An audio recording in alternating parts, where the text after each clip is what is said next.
Good morning, afternoon, or evening. How y'all doing today? Welcome back to Mr. Morrow's Honors Geometry class. Today we are going to be learning about ratios and proportions. A lot of algebra in this section, very algebra intensive. So let's just get right to it. The ratio is a comparison of two values, okay? We've been working with ratios, believe it or not, for many, many years now. You probably even work with ratios in middle school. Ratios can be written in three different ways or three forms. You have A to B form, okay? That's a ratio. A colon B is a ratio. You can also write it in A over B as a fraction form. Or you can also write it literally as A to B with the word to, T-O, A to B. So you have three different forms of writing a ratio. A colon B, A over B as a fraction, A to B with words. The most popular, the most useful, the most versatile is usually that one, okay? We've already seen a lot of ratio problems. Sometimes they'll tell you things like the ratio of the angles of a triangle are 2 to 3 to 4. Find each angle and then find the largest one. Well, they go 2 to 3 to 4. It's just a comparison. And then, you'd go 2x plus 3x plus 4x equals 180 and go from there.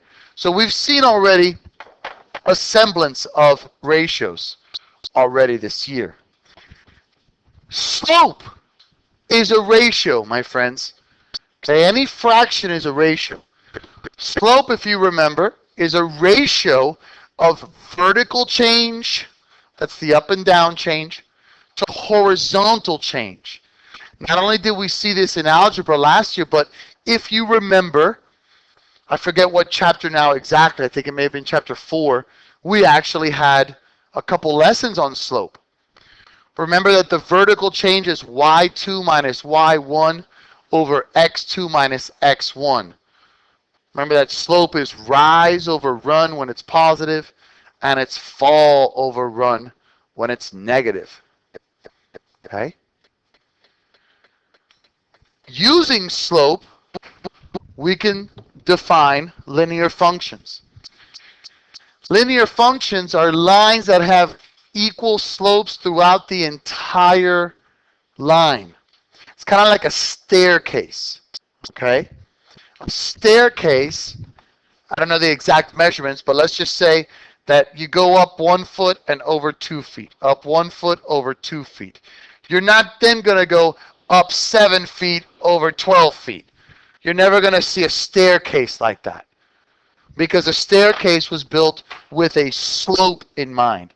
And a slope has a constant ratio of that vertical change over the horizontal change, gentlemen. Just like this little linear equation that I have here, this graph, okay? If I have a perfect point here, and I want to find my next perfect point, which is here. So I got to go down 1 over 2. Down 1 over 2. Down 1 over 2. It's going to be constant every single time.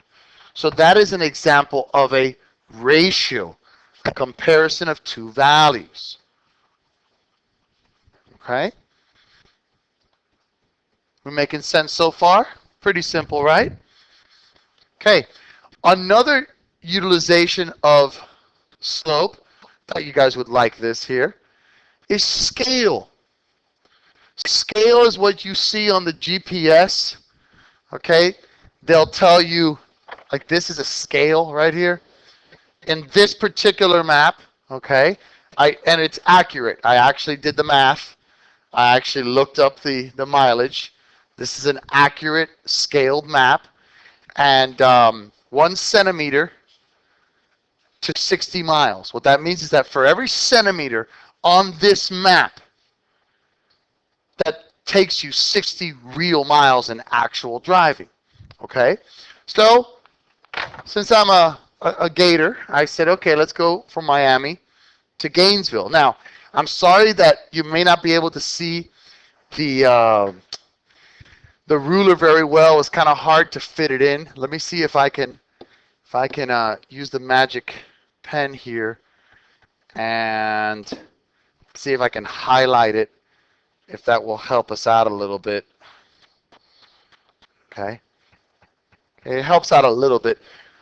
Okay, basically here, if I go ahead and take the calculations, because I went ahead and set my beginning and my end here.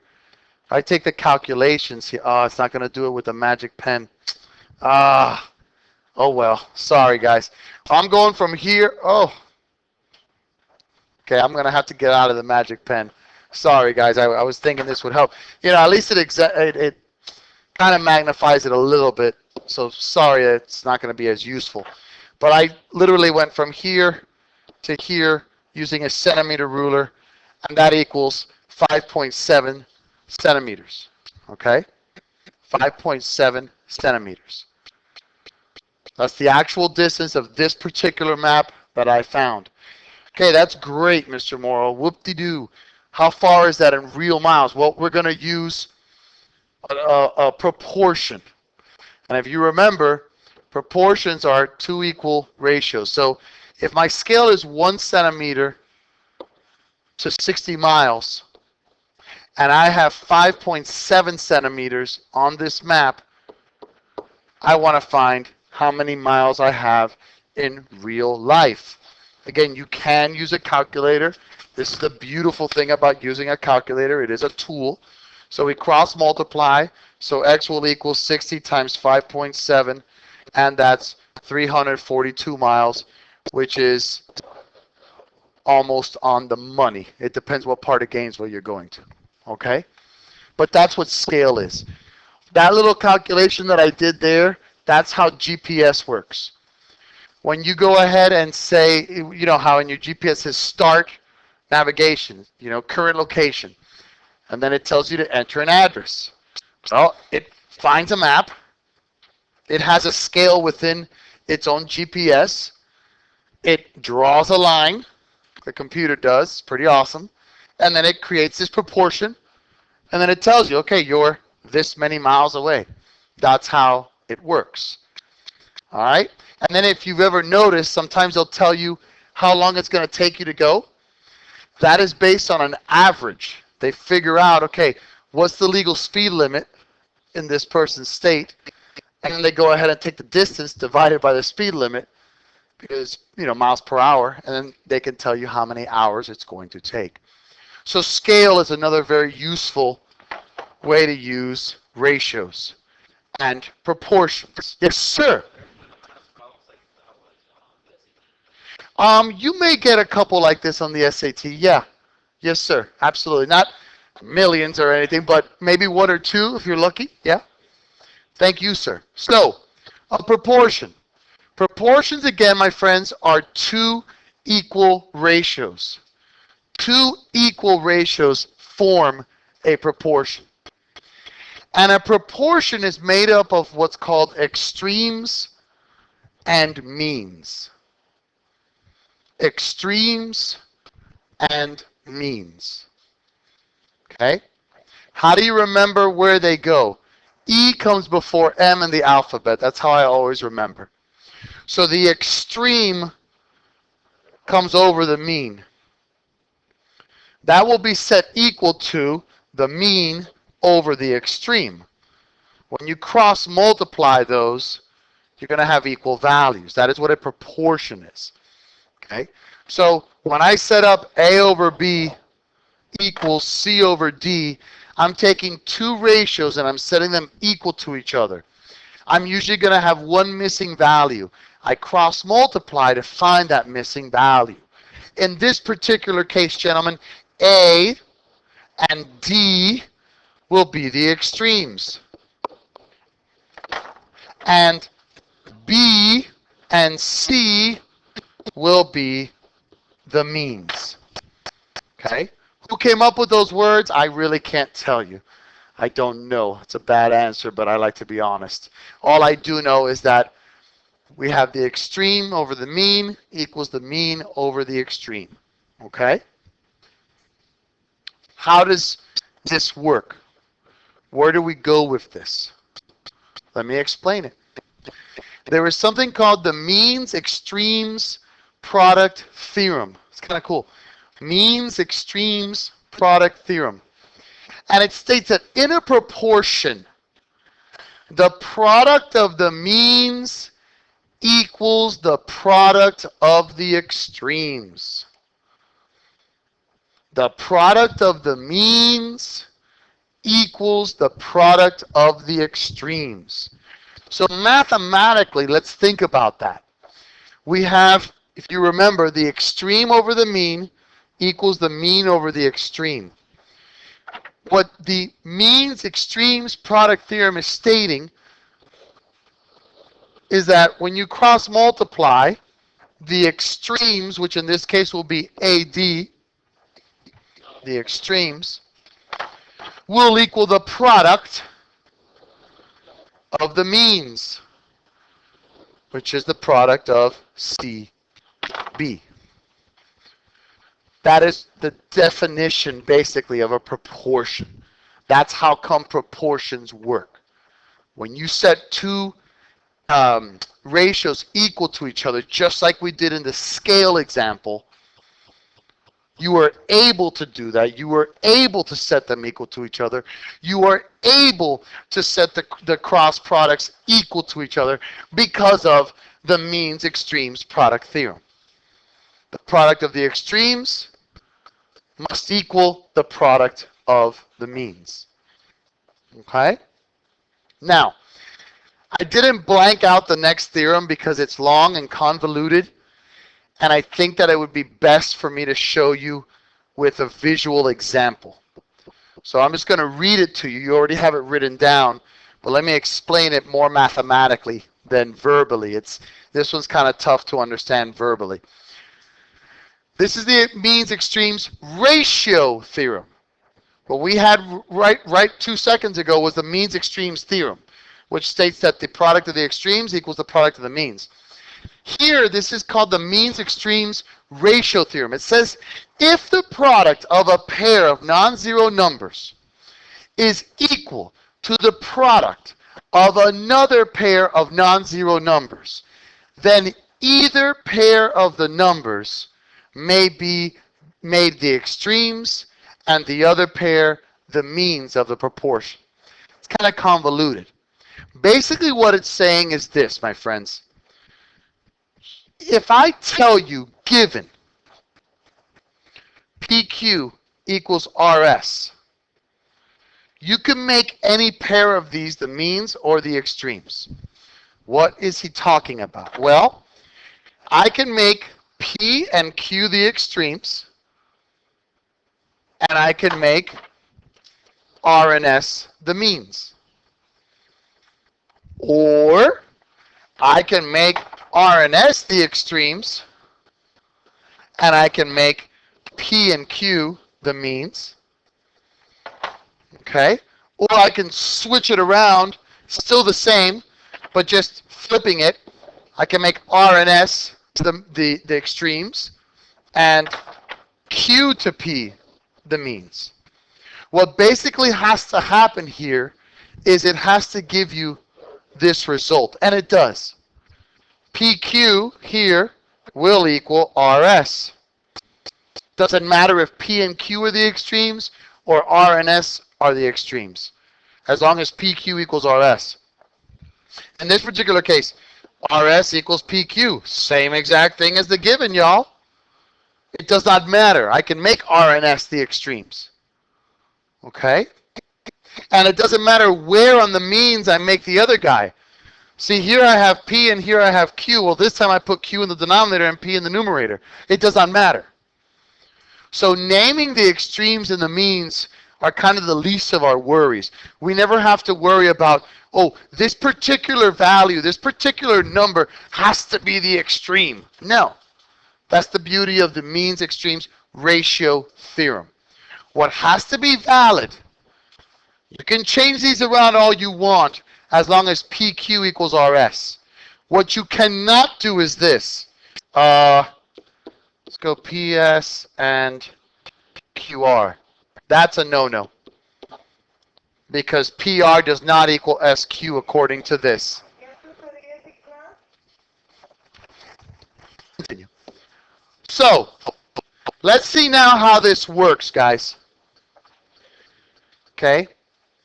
There is something called a geometric mean, or a mean proportional. And it's very appropriate. It is very mean. No, I'm kidding. It's very nice. So you like that? Okay. Yeah, no, a better teacher than comedian. Okay. Geometric mean or mean proportional. Okay. When I am setting up a geometric mean or mean proportional, okay, the extremes can be anything they want. But when I'm solving here, the means must be the same value. We're going to see this a lot coming up soon. And you're going to be very, very upset with me because it is a very complicated situation. Okay? But the geometric mean or a mean proportional, the constant value has to be x. And just to give you just a little preview of what happens here. Let's say I have something like this. I have three different triangles here, guys. Okay? I've got this large triangle, which I'll highlight in red. I've got a smaller triangle. They're all right triangles, by the way, which I'll have in green. And then I'll have the middle triangle, which is here in blue. Okay, you with me here? Let's say I want to find this height x. But I tell you that this is 10 and this is 5. You can find this using the geometric mean or the mean proportional. How? Okay.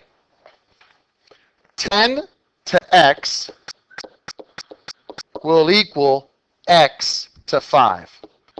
Why does this work? Because x is a shared value for both the green triangle and the blue triangle.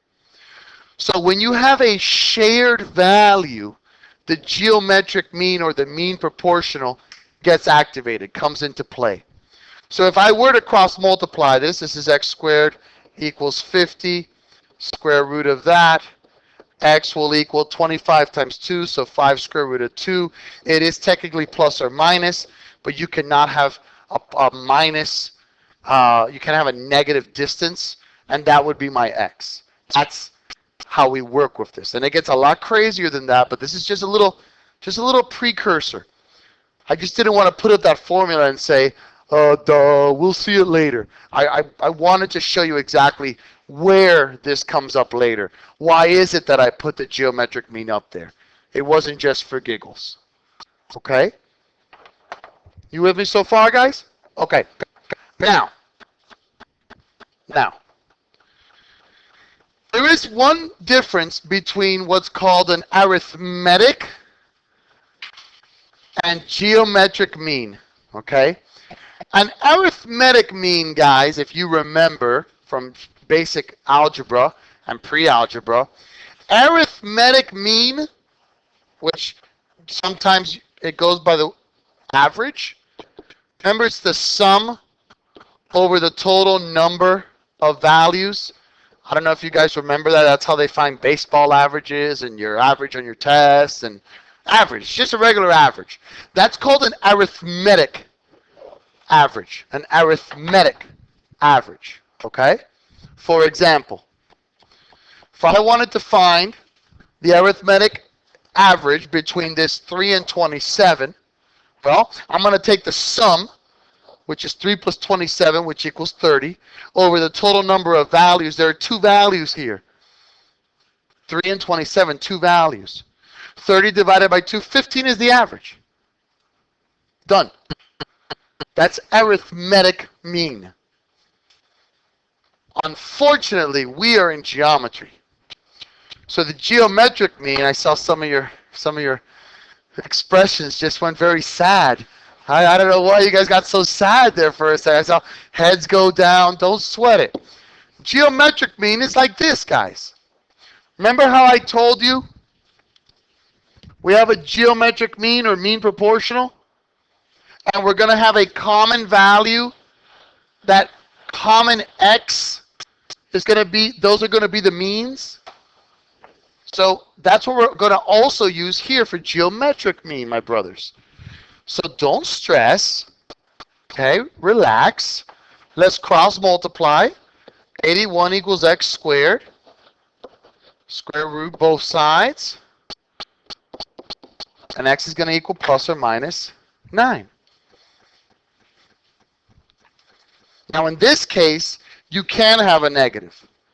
Why would you think that in this particular case you can have a negative, but in the example before you could not have a negative? What? Any thoughts on that? Sir? No, you're thinking this is a perfect square, and the other one I took out a perfect square, but that doesn't matter. Why would you think this would be plus or minus and the other one wasn't? Because you can't have a negative shape. Very good. In this particular case, my brothers, I was looking at an actual length of a side. You can't have a negative side, a negative distance. But here we're just talking about numbers. We're just talking about means, geometric means. So if we're not talking about an actual shape, a size, a value, a distance, you can have and must have that plus or minus. Cool? All right, now let's just show you how this works. If 3 to x equals 7 to 14, this is not a geometric mean. This is just a simple proportion. Cross multiply, y'all. This is 42 equals 7x divided by 7.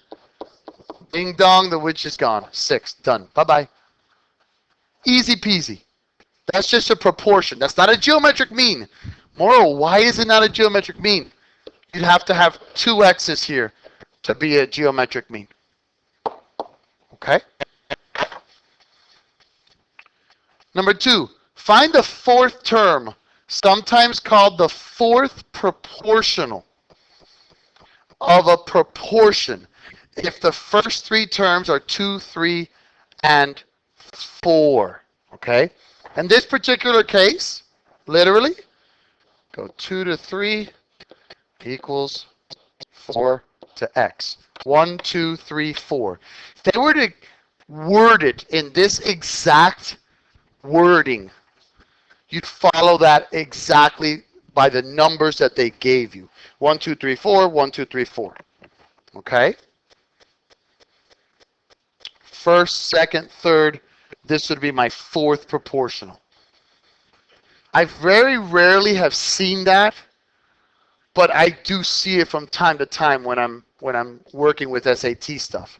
So I don't want this to come up on you one day and you go, what are they talking about? Again, this is just a simple proportion. 2x equals 12 divided by 2. X equals 6. Peace. Easy peasy, right? This is what your homework's going to be like, guys, so don't stress. Now, find the mean proportionals. Remember what mean proportionals mean. Geometric mean between 4 and 16. Those are my extremes.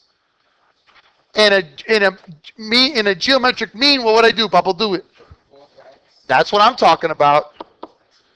I'm very proud of you, my brother. Cross multiply that sucker. X squared equals 64. Square root x equals plus or minus 8. For those of you that don't remember, why is it plus or minus, Mr. Morrow? Because negative 8 times negative 8 is 64, and 8 times 8 is 64. It's a perfect square.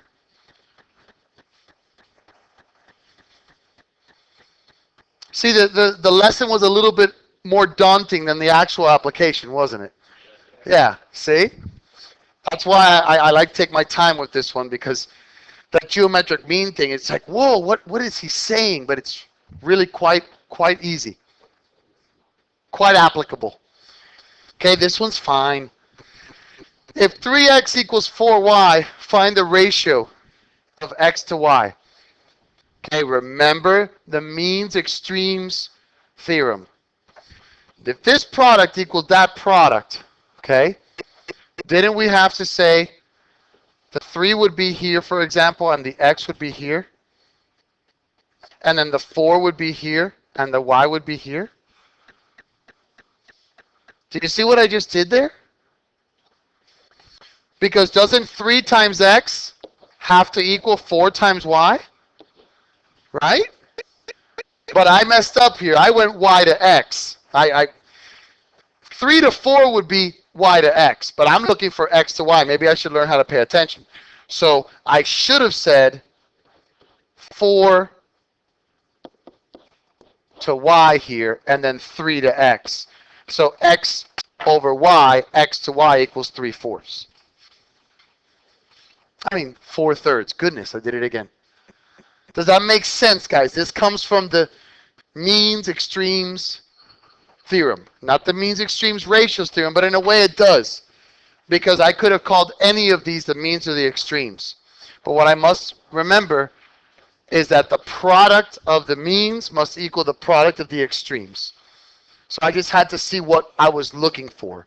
I wanted x to y, so I had to set it up x to y. If I was looking for the ratio of y to x, it would have been that first one, and it would have been 3/4. Not too bad, right? Ready for the last one? All right, let's do this. All right, now the fun stuff. Okay. X over y equals a over b. Is that equivalent to 2 minus, oh my goodness, x minus 2y over y equals a minus 2b over b? Let's find out. Let's cross multiply this guy here. We'll do it in red. xb equals ay. Now, let's cross multiply this guy over here in blue. Okay? Don't stress out. Don't flip out on me. You're going to be fine. Everything is golden. Everything is beautiful. When I go ahead and cross multiply, I've got b times x minus 2y equals y times a minus 2b. Let's go ahead and distribute, boys. bx minus 2xy equals ay minus 2by.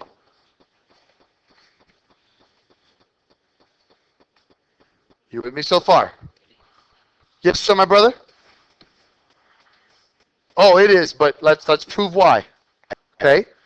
What can I take out of here? What can I take out of this left side? X. I'm sorry? X. I can take out, whoa, but maybe I should learn how to multiply. That should be a b. Wow, that was an epic fail on my part. Okay, so let's try this again. Okay, we're saying here, yeah, okay, think about this. So let's not factor out. If I factor out, I go back to where I was. Don't I have a negative 2by here and a negative 2by here? So let's just add 2by to both sides. Cancel, cancel. bx equals ay. Giddy up, Chuck. They're both equal. So all we're really doing here is working with proportions, remembering the means extremes theorem, that if the product of the means equals the product of the extremes, I can set it up in any way I want as long as I get the desired product.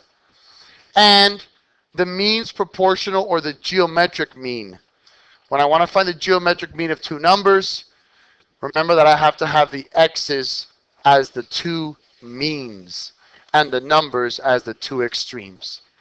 Thank you very much. I hope you learned a lot. Have a wonderful day and an even better weekend. Bye-bye.